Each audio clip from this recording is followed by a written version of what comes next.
Di Arab, di Hijaz, di Saudi, makam ulama digusur, makam sahabat digusur. Di mana kamu cari makamnya Ibnu Abbas? Nggak bisa. Di mana kamu cari makamnya Imam Ahmad bin Hambal? Tak bisa. Di mana kamu cari makamnya Imam Malik? Tak ketemu. Di mana kau dapatkan makamnya Siti Fatimah, putri Rasul? Di mana? Di mana? Hilang. Iku kelakuannya Wahabi. Bismillahirrahmanirrahim. Assalamualaikum warahmatullahi wabarakatuh. Alhamdulillah wassalatu wassalamu ala Rasulillah. Allahumma sholli ala Muhammad wa ala ali Muhammad. Alhamdulillah kita bertemu kembali di channel Cahaya Hidayah.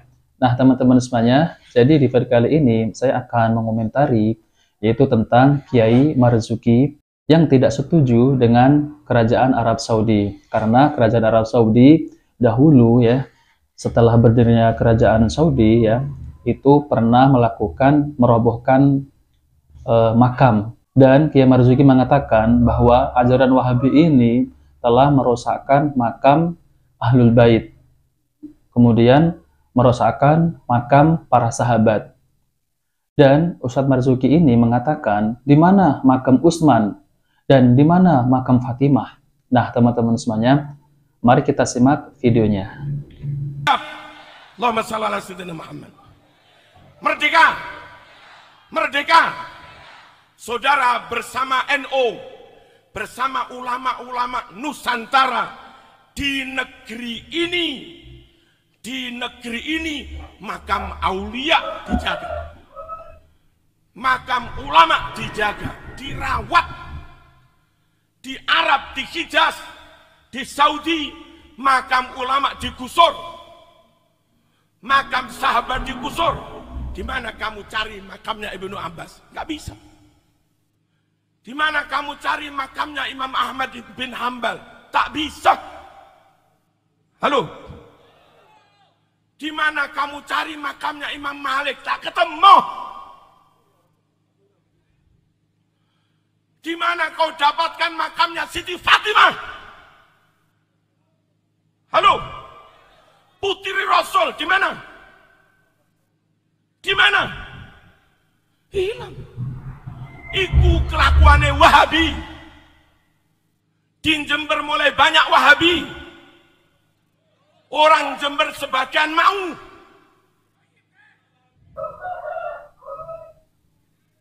Kurang ajar apa enggak? Kurang ajar apa enggak? Bahaya.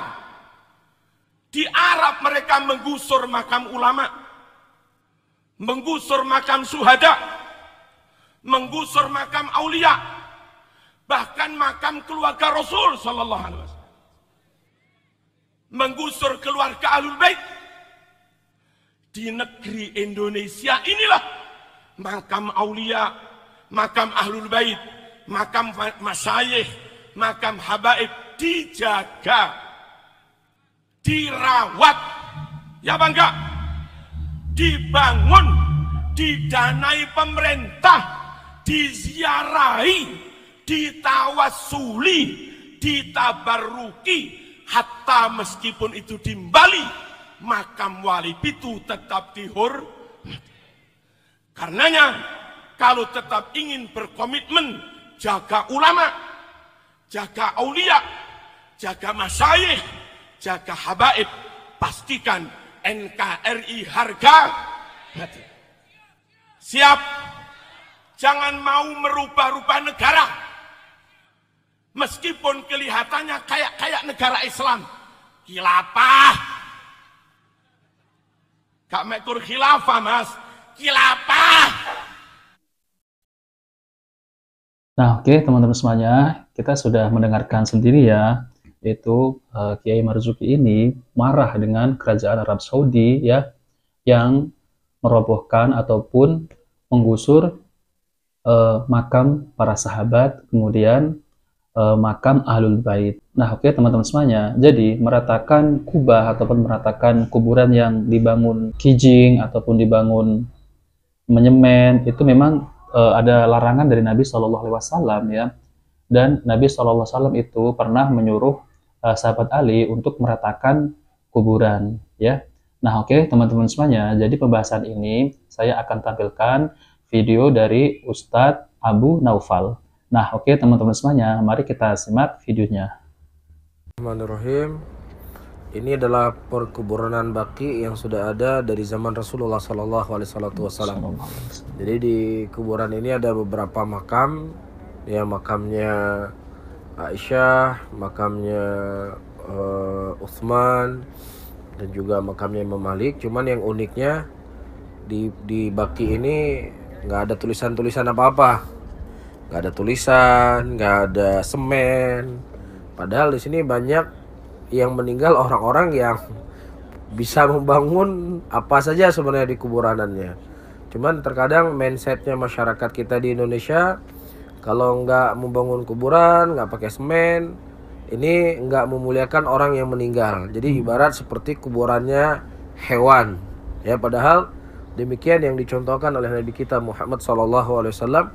Banyak sekali hadis-hadis yang datang dari Rasulullah, di mana Rasulullah melarang untuk membangun kuburan. Bahkan ketika ada kuburan yang ditinggikan, Rasulullah SAW yang memerintahkan untuk dihancurkan. Ya, sebagaimana datang hadis dari Ali bin Abi Thalib radhiyallahu taala anhu, ketika Ali bin Abi Thalib berkata kepada Abu Hayat, "Ya Abu Hayat, hal tuhibbu an abahathani bima ba'atha Rasulullah sallallahu alaihi wasallam?"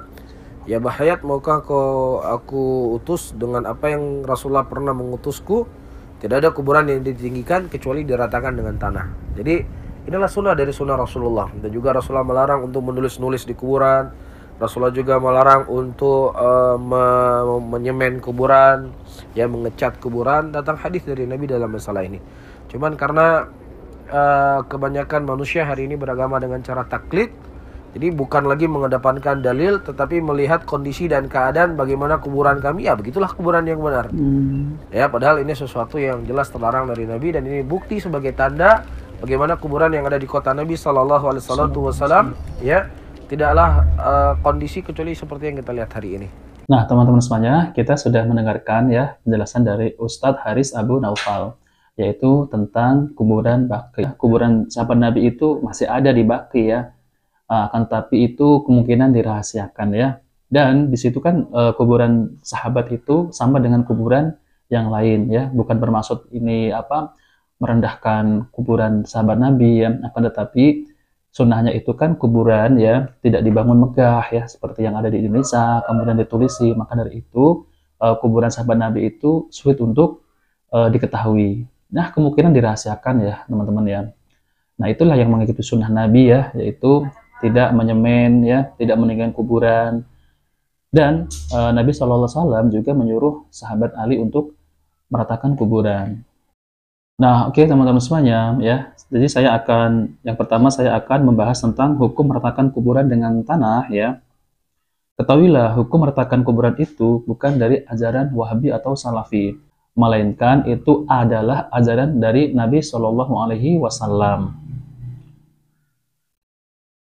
Kemudian telah menceritakan kepada kami Yahya bin Yahya dan Abu Bakar bin Abu Syaibah dan Zuhair bin Harb. Yahya berkata, telah mengabarkan kepada kami, sementara dua orang yang lain berkata, telah menceritakan kepada kami Waqi dari Sufyan, dari Habib bin Abu Sabit, dari Abu Wa'li, dari Abul Hayyaj al-Asadi. Ia berkata, Ali bin Abu Thalib radhiyallahu anhu berkata, maukah kamu aku utus sebagaimana Rasulullah SAW telah mengutusku?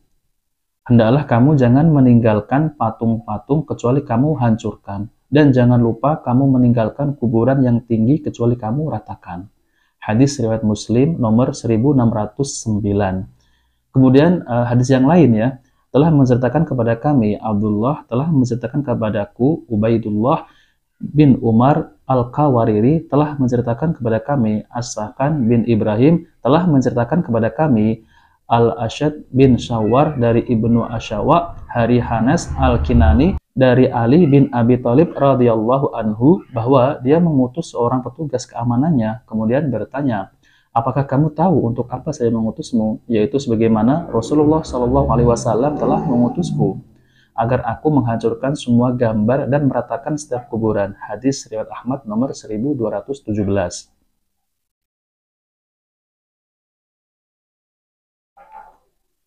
Kemudian ya teman-teman semuanya ya, kemudian di hadis yang lain telah menceritakan kepada kami Muhammad bin Ubaid telah menceritakan kepada kami Muhammad bin Ishaq dari Sumamah berkata, kami pergi bersama Fadlah bin Ubaid ke kawasan Romawi.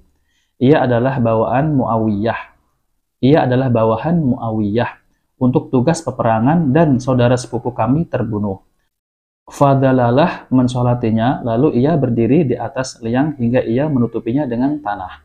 Saat tanah kami ratakan, ia berkata, ratakan, karena Rasulullah Shallallahu Alaihi Wasallam memerintahkan kami untuk meratakan kuburan. Hadis riwayat Ahmad nomor 22.808. Nah, teman-teman semuanya, kenapa harus marah ya, kesal, bahkan hingga menfitnah jika kuburan diratakan dengan tanah ya?